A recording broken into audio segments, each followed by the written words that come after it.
So yesterday we had the stimulus bill and an impending vote, and apparently, hey, what do you know? They were able to pass it, even though it was 5,000 pages long and they had just a couple of hours to read it. So Alexandria Ocasio-Cortez was tweeting about the fact that that's insane, that effectively isn't governance, it's hostage taking to push it through, and to also tie effectively the ongoing continuation of the government to it. So she voted against a rule paving the way for speedy passage, but did eventually vote yes on the coronavirus aid of the package, which now leaves us with 5,000 pages, a wheel of time of government little details and bits of pork barrel spending to go through.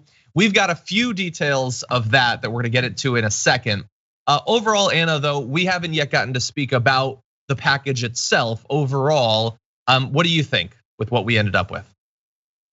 Well, as we're learning more and more details about the various handouts that are given to people in positions of privilege and what the priorities have been among our members of Congress, I think it's understandable for people to be enraged by this so-called relief package, which was attached to the annual government budget.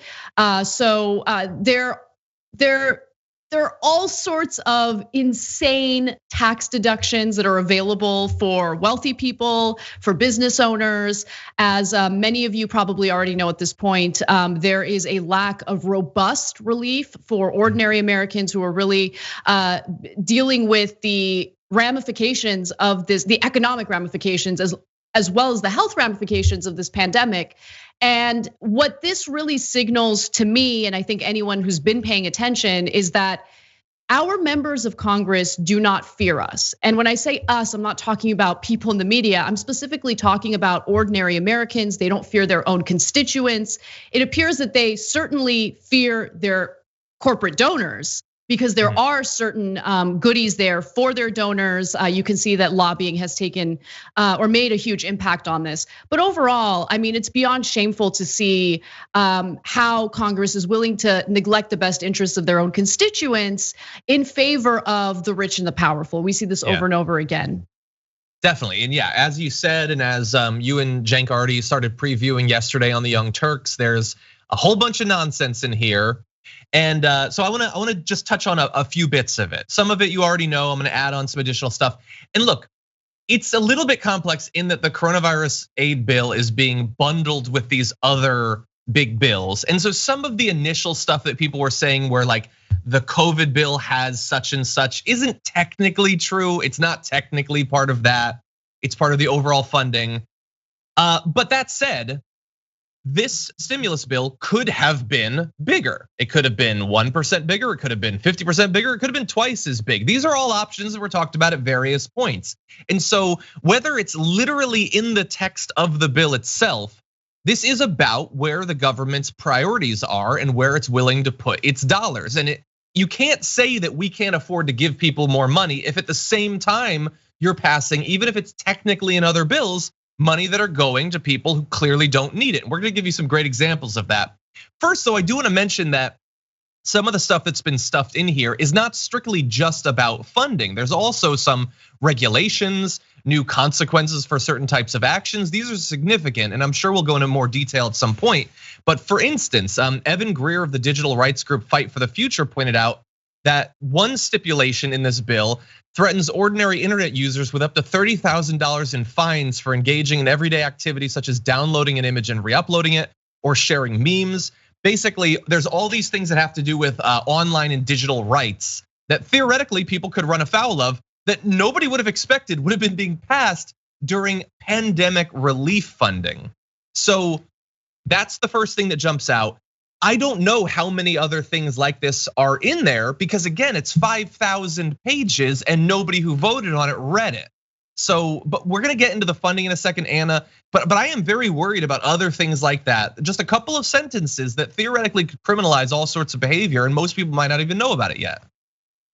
Yeah, I mean, since this was a massive bill, different priorities kind of grouped into one massive piece of legislation that costs about $2.3 trillion. there were opportunities for dishonest actors within Congress to slip in certain provisions that could have a lasting negative impact on ordinary Americans. So what you're referring to is something that the film industry and even some film industry related unions pushed for, which would make what they're referring to as illegal streaming a felony as opposed to a misdemeanor. And so I love the examples that were given in the graphic that you just read, because someone might be engaging in something completely innocent and something that they've been doing. Let's say an independent streamer on Twitch or YouTube happens to use a piece of video that could be protected under fair use, by the way. This language in this legislation really starts to muddy the water as in regard to what people can and can't use on their own programs. And so the argument has been, by the way, from people like Tom Tillis, a Republican senator who slipped this into the legislation, that like, oh, no, don't worry about it. This isn't about private people. This is about commercial use of copyrighted material. But in using that kind of language, he's trying to paint a picture of like massive corporations that are taking advantage of copyrighted material. That is not who this is gonna affect. This is going to affect people like us who do independent news shows and like to bring in, let's say, images or video elements in order to help present the story and tell the story to our audiences. Yeah. Independent news outlets do not have the resources to fight these copyright battles. They certainly don't have the resources to make the case for fair use. And oftentimes, they're gonna be crushed as they have been in the past through this type of legislation. So I'm terrified about what this means for people like us and other individuals who put together independent content. Yeah, and the little bit of aid that the government is willing to give us is tied to all of this stuff. Again, like AOC said, effectively it's hostage taking. It is putting these representatives in a very difficult position. Rashida Tlaib ended up voting against it. She was one of only 2 Democrats who did. And look, her argument for that is online. Look, I am sympathetic to the argument. The aid is inadequate. It's being tied to these other things.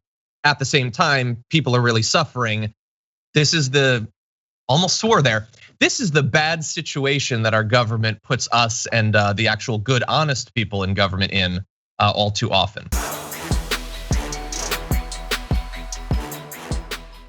For more political news breakdowns, interviews, stories of activism, and me trying my hardest to care about the occasional big celebrity news story, subscribe to our YouTube channel at youtube.com/The Damage Report. And you can ring the bell wherever it is so you don't miss anything.